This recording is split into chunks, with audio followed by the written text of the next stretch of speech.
ಅದು ಕ್ರಾಂತಿ ನಮ್ಮಲ್ಲಿ ಕಾಂಗ್ರೆಸ್ ಪಕ್ಷದಾಗ ಯಾವುದು ಕೂಡ ಕ್ರಾಂತಿಗಳು ಇದು ಎಲ್ಲ ನಡೆಯಲ್ಲ. ನಾವು ಕಾಂಗ್ರೆಸ್ ಪಕ್ಷ ಸ್ವಾತಂತ್ರ್ಯ ಕ್ರಾಂತಿಯಲ್ಲಿ ಭಾಗವಹಿಸಿದಂತೆ ಏನು ಅದು. ಹೀಗಾಗಿ ನಮ್ಮಲ್ಲಿ ಪಕ್ಷದಲ್ಲಿ ಏನೇ ಇದ್ದರೂ ಕೂಡ ಅದು ಕಾಂಗ್ರೆಸ್ ಪಕ್ಷದ ಹೈಕಮಾಂಡು, ನಮ್ಮ ಮುಖ್ಯಮಂತ್ರಿಗಳು, ಉಪಮುಖ್ಯಮಂತ್ರಿಗಳು, ನಮ್ಮ ಅಧ್ಯಕ್ಷರು ಎಲ್ಲರೂ ಇದ್ದಾರೆ.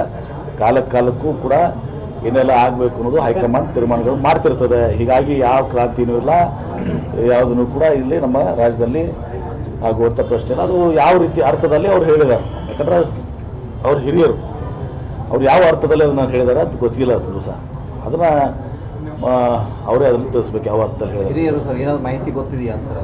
ಏನು ಪ್ರಶ್ನೆ ಏನೋ ಯಾರ ಅರ್ಥದ ಏನು ಹೇಳಿದ್ದಾರೆ ಅವರು?